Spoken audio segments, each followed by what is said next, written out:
Le scrutin aura donc lieu dimanche. On va tenter d'en savoir plus à présent sur les enjeux avec Sophie Boisseau-du-Rocher. Bonjour.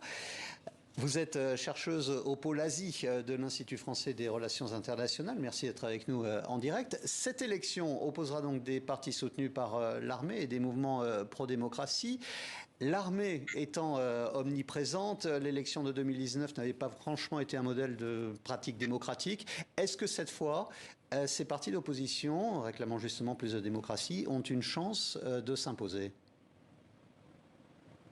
Écoutez, de s'imposer, je ne sais pas, ils se sont déjà imposés en tout cas dans la campagne électorale, ce qui est un bon signe. Maintenant, il va falloir mesurer quelle est la détermination des autorités actuelles à garder le contrôle du pouvoir.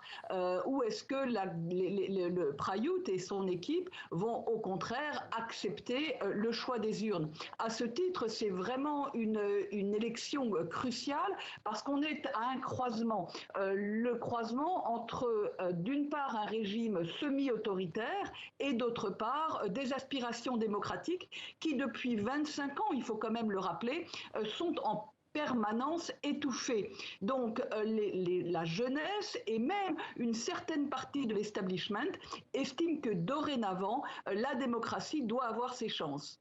Qui mène le combat côté pro-démocratie? Y a-t-il une figure de proue? Quel est le message? Alors, il y a deux figures de proue. La première figure de proue, c'est évidemment la fille de Thaksin Shinawatra que vous avez présentée dans votre journal.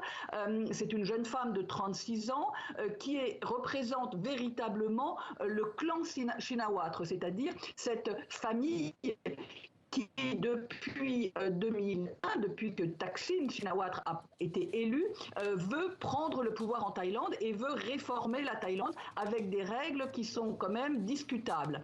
Mais d'une façon assez intéressante, cette jeune femme populaire, mais qui représente quand même un système, a été doublée récemment par une jeune figure, celle de Pita, qui est le représentant du parti Move Forward et qui est un jeune homme de 42 ans, parfaitement bien éduqué, très compétent, député depuis 2019 et qui, lui, a ses chances aujourd'hui pour devenir Premier ministre.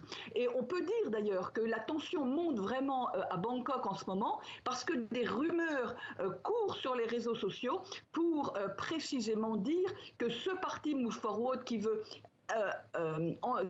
décider de nouvelles réformes institutionnelles est un danger pour les traditions thaïlandaises. Donc on a toujours, si vous ce discours récurrent de l'armée qui est de dire attention, les traditions, notamment donc la monarchie et l'armée, sont menacées. Au-delà des enjeux démocratiques, est-ce qu'il y a une place pour les enjeux économiques et même environnementaux ?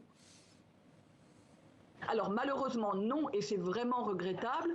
Le parti Pheu Thai promet d'augmenter évidemment le PNB de 5% sans dire comment il fera. Il a promis qu'il allait doubler le salaire minimum. On est donc dans un discours qui est assez populiste et loin de la réalité. La réalité, c'est quoi? C'est que la Thaïlande est en train d'être distanciée par ses voisins et que la croissance du PNB en 2022 est décevante, on est à 2%, 2,5% au maximum, et que donc les problèmes s'accumulent. La pollution, vous en avez parlé, est infernale, à la fois à Chiang Mai, qui est une des villes les plus polluées au monde, à Bangkok également, où on a actuellement des records de chaleur, et ces problèmes environnementaux qui montrent aussi que le système est vraiment à bout, le système industriel à outrance est à bout, ces problèmes fondamentaux ne sont pas véritablement traités alors qu'ils concernent évidemment énormément la jeunesse. Donc c'est une des raisons pour laquelle la jeunesse dit mais l'armée n'est pas capable d'apporter des solutions constructives aux problèmes qui vont avoir des répercussions sur nos existences. Le scrutin législatif, on le rappelle, aura lieu dimanche. Nous suivrons bien évidemment les résultats sur les antennes de TV5 Monde. Sophie Boisseau-du-Rocher, chercheuse à l'Institut français des relations internationales. Merci d'avoir été avec nous.